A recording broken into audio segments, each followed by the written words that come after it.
Ces images nous montrent la direction des fibres de l'oblique interne, oblique en haut et en dedans. Cette séquence nous montre la direction des fibres de l'oblique externe. Direction oblique en bas et en dedans. Par conséquent, les fibres de l'oblique externe se croisent avec celles de l'oblique interne. Mais cette vue antérieure nous montre que lorsque les deux obliques externes se contractent ensemble, en synergie, on obtiendra donc une flexion du tronc sur le bassin ou du bassin sur le tronc, sachant que cette remarque vaut pour l'oblique interne. Par conséquent, lorsque les deux obliques droits, interne et externe, et les deux obliques gauches se contracteront en synergie avec le droit de l'abdomen, nous aurons donc une action puissante pour permettre le placement du bassin, éviter sa bascule en antéversion.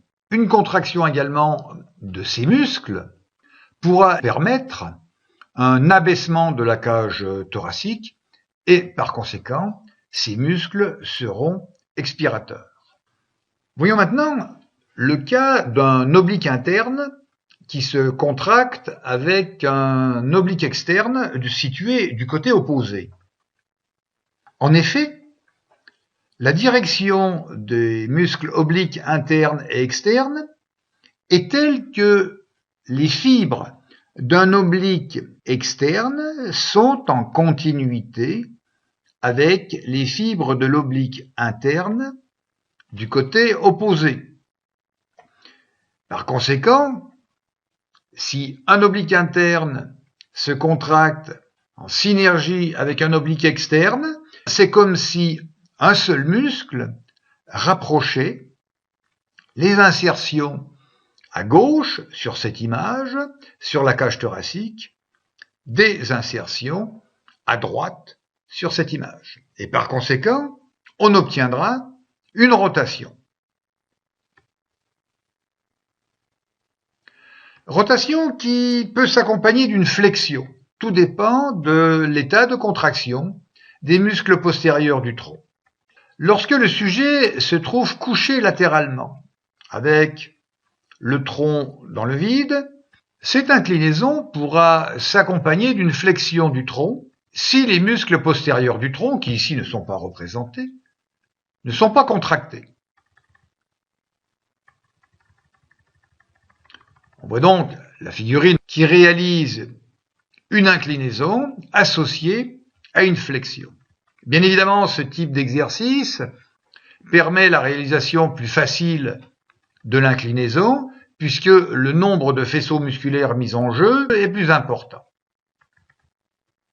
Lorsque les muscles postérieurs du tronc sont contractés, comme ils sont extenseurs du rachis, ils ne permettent pas de flexion associée et par conséquent, on est dans le cas d'une inclinaison pure.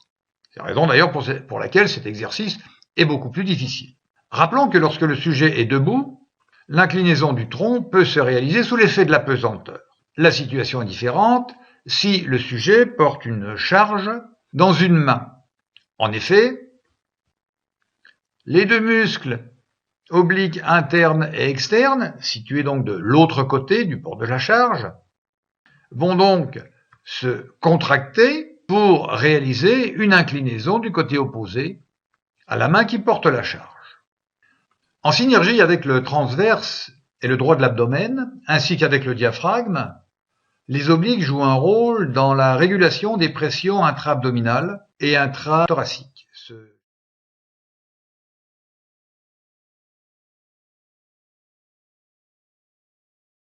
Please hang up and try again. Contracte, contracte. Oui, parfait. Franchis bien. Allez. Et reviens. Super. Encore. Oui. Ok. Allez, quand tu veux. Oui. Oui.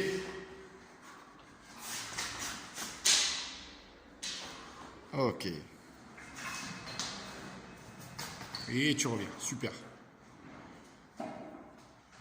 Contracte au niveau des membres infs. Oui. Et là, les membres sup. Ouais, contracte. Bien. Super. Et encore. Le haut du corps. Oui, super. Pense à faire les petits pas derrière. Avance tout petit. Voilà, super. Et ok, pause. Allez, traîne-moi les petits pas, fraction, mets les watts. Et encore. Ouais, encore. Dynamique. Ok. Ouais, plus bas, va chercher plus bas, fléchis, protège les genoux aussi. On peut bien, encore, 4. Ouais, encore, 5.